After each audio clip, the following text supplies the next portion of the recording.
Hello everyone, मैं रमन कुमार रजक स्वागत करता हूं आप सभी का अपने यूट्यूब चैनल पर। दोस्तों, आज की चर्चा का विषय है post office guide part first के topic post box and post bag के बारे में। और दूसरा टॉपिक है duties of letter box peon, यानी जो लेटर बॉक्स पर जिस पियोन की या चपरासी की ड्यूटी होती है उनके बारे में क्या क्या प्रावधान है post office guide part first के अनुसार, उनको आज देखेंगे। सबसे पहले जानते हैं पोस्ट बॉक्स और पोस्ट बैग पर कितना किराया है। पोस्ट बॉक्स अगर कोई लेना चाहता है तो उसके लिए वार्षिक किराया 150 रुपये पे करना पड़ेगा। इसी तरीके से अगर कोई पोस्ट बैग लेना चाहता है किराए पर तो उनको भी 150 रुपये सालाना पे करने होंगे। अगर कोई दोनों को लेना चाहता है तो उसके लिए छूट है 50 रुपये की और 250 रुपये उन्हें सालाना पे करने पड़ेंगे। अगर वही कोई अगर साल भर के लिए नहीं लेना चाहता है, 1 साल के लिए नहीं लेना चाहता है, अगर वो चाहते हैं कि 3 महीने के लिए ही पोस्ट बॉक्स और पोस्ट बैग को किराए पर ले तो उनके लिए किराया है 50 रुपये। अगर वहीं दोनों को अगर कोई किराए पर लेना चाहता है पोस्ट बॉक्स और पोस्ट बैग को, तो दोनों के लिए जो संयुक्त किराया है वो 100 रुपये ना होकर के 80 रुपये ही है। थोड़ी बहुत छूट दी गई है पोस्ट ऑफिस के द्वारा। तो इन सब के बाद में अब जानते हैं कि जो कुछ डाकघर हैं, जो विशेष डाकघर हैं, उनको सर्किल हेड की अनुमति से, सर्किल हेड कौन होते हैं? सर्किल हेड होते हैं chief post master general, CPMG की अनुमति से उनको पोस्ट बॉक्स किराए पर देने की सुविधा दी गई है। पोस्ट बॉक्स के माध्यम से जो फुली प्रिपेयर्ड है, यानी पहले से ही जिनका भुगतान किया हुआ है, फुली प्रिपेयर्ड जो भी डाक वस्तु है, अग्रिम भुगतान की हुई जो भी डाक वस्तु है, वो भी डाक वस्तु गैर रजिस्टर्ड होना चाहिए, यानी अनरजिस्टर्ड डाक होनी चाहिए। और अनरजिस्टर्ड डाक में भी क्या होना चाहिए? अनरजिस्टर्ड डाक में भी एक तो पत्र हो सकता है, एक इंटरनेशनल अंतर्देशीय पत्र हो सकते हैं, इनलैंड लेटर बोलते हैं जिसे इंग्लिश में, इनलैंड लेटर भी हो सकते हैं, पोस्ट कार्ड हो सकते हैं, एयरोग्राम हो सकते हैं, रजिस्टर्ड न्यूज़पेपर हो सकते हैं, कोई पुस्तक हो सकती है, कोई प्रतिरूप या नमूने का पैकेट हो सकता है जिस पर पोस्ट बॉक्स की जो संख्या है वो लिखी होनी चाहिए। पोस्ट बॉक्स की संख्या लिखी होगी, वही डाक पोस्ट बॉक्स के माध्यम से ही बांटी जाएगी। ये शर्त है कि उस पर पोस्ट बॉक्स संख्या लिखी होनी चाहिए। उसके बाद में अगर ऐसा कोई व्यक्ति है या कोई फर्म है जिस पर केयर ऑफ करके पोस्ट बॉक्स संख्या नहीं लिखी हुई है, लेकिन फिर भी वो डाक वस्तु वितरित की जाती है, लेकिन उसके लिए कुछ शर्त हैं। वो शर्त है ये है कि जो डाक वस्तु है उस पर पता पोस्ट बॉक्स के किसी वैध कर्मी का होना चाहिए। यानी अगर किसी ने कोई पोस्ट बॉक्स किराए पर लिया हुआ है और उस संस्था या उस व्यक्ति के अंडर में 2 या 4 लोग काम करते हैं, तो जिसने किराएदार ने पोस्ट बॉक्स को किराए पर लिया है, एक तो उसकी डाक बांटी जा सकती है। दूसरा, ये जो 3 लोग हैं ये उनके वैध कर्मी हो गए। वैध कर्मी यानी जो लोग लीगल उसके अंडर में काम करते हैं, उनकी डाक वस्तु को भी पोस्ट बॉक्स के माध्यम से बांटी जा सकती है। अगर वहीं कोई किराएदार है, उसके कोई परिवार या अतिथि का कोई व्यक्ति आ गया, उस पर डाक वस्तु पर पता उसके किराएदार का या किसी अतिथि का लिखा हुआ एड्रेस, तो वह डाक भी पोस्ट बॉक्स के माध्यम से बांटी जा सकती है। वहीं अगर कोई डाक वस्तु पर पता मान्यता प्राप्त और ज्ञात प्राधिकरण के प्रशिक्षु या कैदी का है तो भी वह डाक पोस्ट बॉक्स के माध्यम से बांटी जा सकती है। वहीं अगर कोई डाक वस्तु पर पता आकस्मिक आगंतुक, यानी कोई अर्जेंट अगर कोई आगंतुक आ जाता है, कोई रिलेटिव आ जाता है, या कोई वाणिज्यिक प्रतिनिधि है, फाइनेंशियल कोई प्रतिनिधि है, वो आ जाते हैं, तो उनकी भी डाक पोस्ट बॉक्स के माध्यम से बांटी जा सकती है। ये कुछ शर्तें हैं। अगर कोई पोस्ट बॉक्स लेना चाहता है तो उसके लिए कुछ निर्धारित फॉर्म है, उसको भर के संबंधित पोस्ट मास्टर को देना होता है। अगर कोई व्यक्ति जो डाक वस्तु को अगर चाहते हैं वो कि उनकी डाक है वो पोस्ट बॉक्स के माध्यम से ही बांटी जाए, उनको वो सुविधा चाहते हैं पोस्ट बॉक्स की, तो उसके लिए पोस्ट मास्टर को एक फॉर्म भरना पड़ेगा, आवेदन फॉर्म होता है, और उस पर जो 2 जेंटलमैन हैं, 2 प्रतिष्ठित व्यक्ति हैं, उनकी गवाही या तस्दीक करानी होती है और अपने व्यापार के पते का भी पूरा ब्यौरा देना होता है। अगर वहीं कोई अगर लेटर बॉक्स अगर कोई गवर्नमेंट बॉडी लेना चाहती है या कोई ऑटोनोमस बॉडी या अर्ध सरकारी संस्था है, अगर वो पोस्ट बॉक्स की सुविधा चाहते हैं तो उनके लिए पोस्ट बॉक्स दे दिया जाएगा बिना किसी दो लोगों की गवाही के। उनके लिए किसी भी दो व्यक्तियों की तस्दीक कराने की आवश्यकता नहीं है। उसके लिए कंडीशन होनी चाहिए कि वो संस्था सरकारी हो या फिर अर्ध सरकारी हो। अगर कोई पोस्ट ऑफिस को यह भी अधिकार दिया गया है कि अगर कोई किराएदार पोस्ट बॉक्स का गलत उपयोग करता है या अगर कोई गलत सूचना या जानकारी देने की स्थिति में बिना किसी नोटिस के पोस्ट बॉक्स को वापस लेने का अधिकार है। अगर कोई किराएदार ने पोस्ट बॉक्स को ले रखा है और उसको वो मिसयूज़ करता है, इस बात का पता अगर पोस्ट ऑफिस के कर्मचारियों को पता चल जाता है तो पोस्ट ऑफिस को यह अधिकार है कि उसको बिना किसी नोटिस दिए हुए, नोटिस देने की भी कोई आवश्यकता नहीं है, उसके नोटिस को दिए बिना भी पोस्ट बॉक्स को वापस लेने का अधिकार है पोस्ट ऑफिस को। अगर प्राप्तकर्ता के नाम पर कोई पोस्ट बॉक्स नहीं है या पोस्ट बॉक्स का किराएदार नहीं रहा हो तो डाक वस्तु भेजने वाले को वापस कर दी जाएगी। अगर किसी ने पोस्ट बॉक्स लिया हुआ है, किसी कारणवश उन्होंने किराया दे दिया या फिर उसकी समय सीमा है जो किराए की 3 महीने या 1 साल वो पूरी हो जाती है, तो वो जो प्राप्त करता है उसकी जो डाक अगर उस लेटर बॉक्स नंबर के माध्यम से फिर भी भेजी जाती है तो वो डाक वस्तु उसको ना दे करके जिसने भेजी है, सेंडर ने, जिस प्रेषक ने, जिस व्यक्ति ने उसको भेजा है, उसके यहाँ वापस रिटर्न कर दी जाएगी। रजिस्टर्ड आर्टिकल्स, बीमित आर्टिकल्स, बीपी आर्टिकल्स और मनी ऑर्डर उस निश्चित व्यक्ति या फर्म को ही वितरित किए जाते हैं जिनके नाम से पोस्ट बॉक्स है।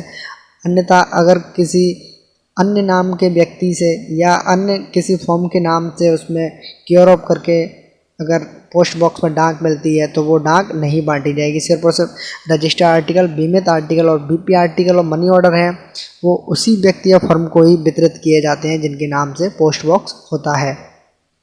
पोस्ट बॉक्स का किराया एडवांस में और आवेदन पत्र के साथ में जमा कराना होता है। अगर पोस्ट बॉक्स किसी फर्म या व्यक्ति को अलॉट कर दिया गया है और वो चाहते हैं कि किसी भी प्रकार का रिफंड चाहते हैं तो उनको रिफंड नहीं दिया जाएगा। अगर उनके जो लेटर बॉक्स है उनको अलॉट कर दिया गया है, उनके नाम से दे दिया गया है या उनको अलॉट कर दिया गया है लेटर बॉक्स, तो अगर वो चाहते हैं कि उनका जो पैसा है वो आधा या फिर पूरा जितना भी हो वो रिफ़ंड हो जाए तो पोस्ट ऑफिस द्वारा वो पैसा रिफ़ंड नहीं किया जाएगा। अगर वहीं रिफ़ंड से संबंधित अगर कोई एप्लीकेशन है और वो पोस्ट मास्टर के पास में जाती है, वो कब, जब पोस्ट बॉक्स अलॉट करने से पहले ही उन्होंने अगर एप्लीकेशन दे दी है तो उस पर पोस्ट मास्टर विचार कर सकता है कि रिफ़ंड देना है कि नहीं देना है। अगर किसी निश्चित पोस्ट बॉक्स का किराया भुगतान कर दिया गया हो तो वही किराया किसी अन्य पोस्ट बॉक्स के लिए समायोजित अगर किसी निश्चित पोस्ट बॉक्स का किराया भुगतान कर दिया गया है तो वही किराया किसी अन्य पोस्ट बॉक्स के लिए समायोजित नहीं किया जाएगा। यानी अगर कोई लेटर बॉक्स है, जैसे ए लेटर बॉक्स है, इसके लिए किराया उन्होंने दे दिया 150 रुपये दे दिया है, वहीं बी कोई लेटर बॉक्स है उसके लिए अगर कोई किराया दे दिया है, जैसे उसके लिए किराया दे दिया 70 रुपये, तो अगर जो किराएदार है वो चाहे कि इसमें से 80 रुपये निकाल के इधर 80 रुपये दे दिए जाएँ जिससे कि उनका जो किराया है वो पूरा हो जाए, तो ऐसा नहीं किया जाता है। जिस पोस्ट बॉक्स के लिए जो किराया भुगतान किया गया है सिर्फ और सिर्फ उसी पोस्ट बॉक्स के लिए वह लागू होगा, किसी अन्य पोस्ट बॉक्स के लिए वह समायोजित नहीं किया जाएगा। अगर पोस्ट बॉक्स किराए की अवधि के दौरान किसी भी समय यदि किराएदार की ताले की चाबी या ताला खो दे या ताला या चाबी ठीक काम करने की हालत में नहीं है, जैसे पोस्ट बॉक्स दिया जाता है उस समय एक तो ताला दिया जाता है, ताले के साथ में एक चाबी दी जाती है। अगर कोई ताला ख़राब हो गया या चाबी ख़राब हो गई या फिर दोनों ही ख़राब हो गए या फिर वो काम करने की स्थिति में नहीं है तो किराएदार को इस मामले की जो जानकारी है वो पोस्ट मास्टर को देनी चाहिए कि उनके जो ताले और चाबी हैं वो दोनों खो गए हैं या टूट गए या तोड़ दिए गए हैं या फिर वो चालू हालत में नहीं है। अगर यह सूचना उनको पोस्ट मास्टर को देनी होती है। चाबी, ताला और चाबी दोनों की लागत अथवा चाबी खो दी है या तोड़ दी है तो केवल चाबी की ही लागत जमा होनी चाहिए। यानी अगर चाबी किसी कारणवश ख़राब हो गई है या तोड़ दी गई है तो सिर्फ और सिर्फ इसके पैसे ही उनको जमा करने होंगे।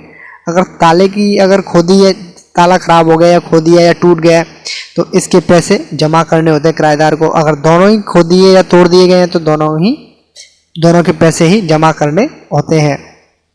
हानि या टूट फूट की सूचना ना देने से पोस्ट बॉक्स का जो नियतन है वो रद्द कर दिया जाएगा। अगर किराएदार इस बात को छुपाता है कि उनके जो ताला है या चाबी है वो उसको किसी भी प्रकार की हानि हुई है, टूट फूट की सूचना है, वो अगर पोस्ट मास्टर से छुपाना चाहते हैं तो अगर पता चल जाता है तो पोस्ट बॉक्स का जो नियतन है वो रद्द कर दिया जाएगा।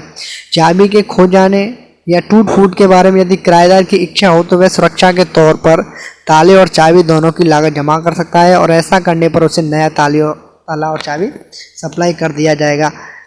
अन्य किसी स्थिति में उनको ताला और चाबी सप्लाई नहीं किया जाएगा।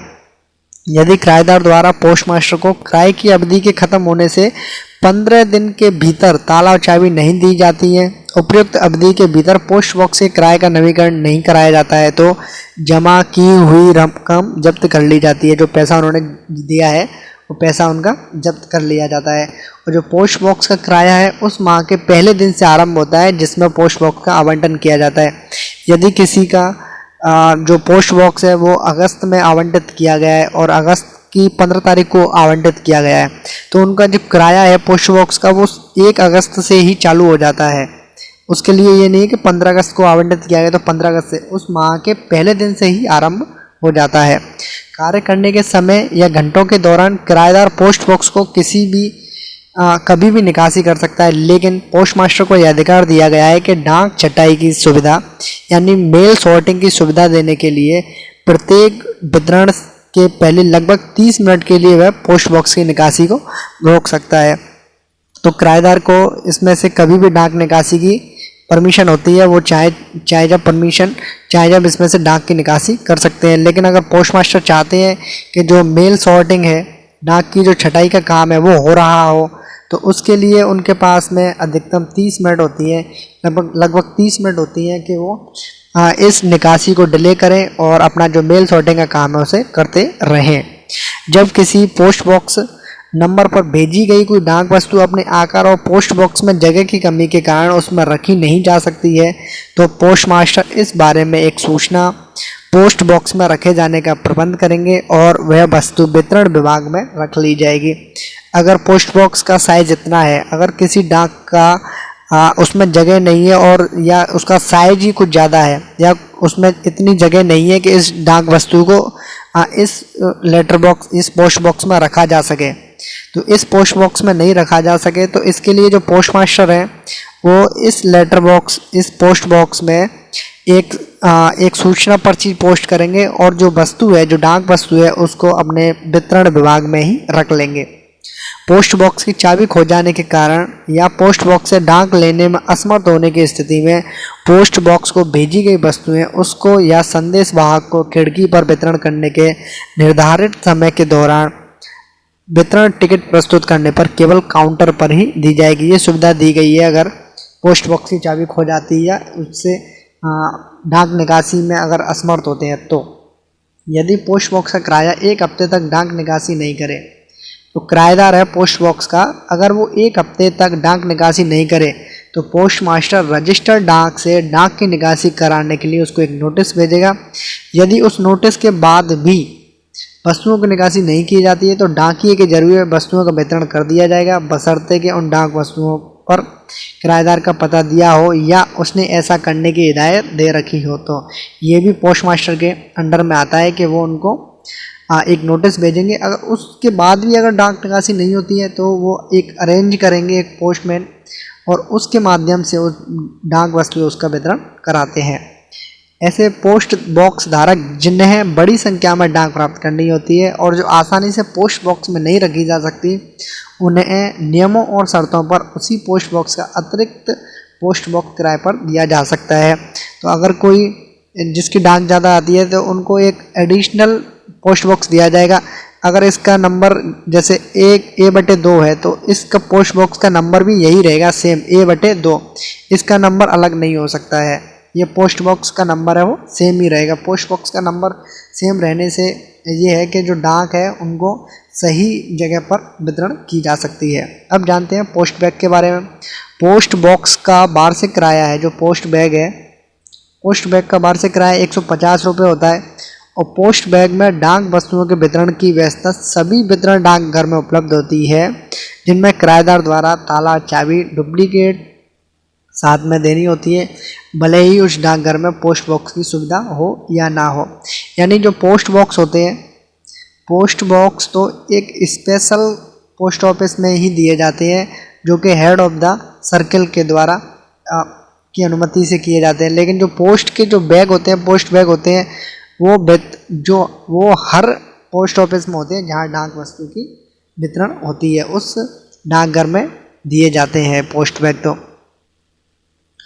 थैले के अंदर रखी गई डाक वस्तुओं सहित ताला लगे डाक थैले किराएदार या संदेश वाहक को खिड़की पर वितरण के लिए निर्धारित समय के बीच टिकट प्रस्तुत कर काउंटर पर ही सुपुर्द कर दिए जाते हैं, उनको वहीं पर दे दिए जाते हैं।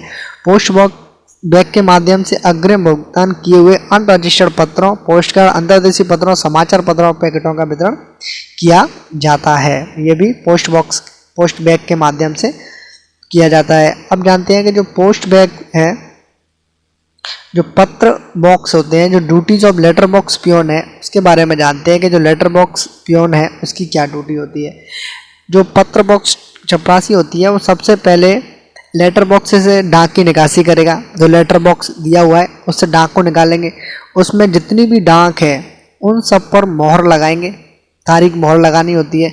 और वस्तुओं पर लगे सभी डाक टिकटों को वस्तु के भेजने से पहले विरूपित किया जाता है। अगर किसी बुकिंग घर से कोई डाक वस्तु बुक की गई है तो उस पर पोस्टेज के तौर पर डाक चिपकाई जाती है। वो डाक चिपकाई जाती है, वो जो जिस तरफ पता लिखा है होता है उसके राइट हैंड साइड में दाहिनी ओर ऊपर की ओर पोस्टेज चिपकाई जाती हैं। और यहाँ जो पोस्टों पर चिपकाई जाती हैं, इन सभी डाक टिकटों को भी तारीख मोहर से छापना होता है। ये भी ड्यूटी लेटर बॉक्स पियोन की होती है।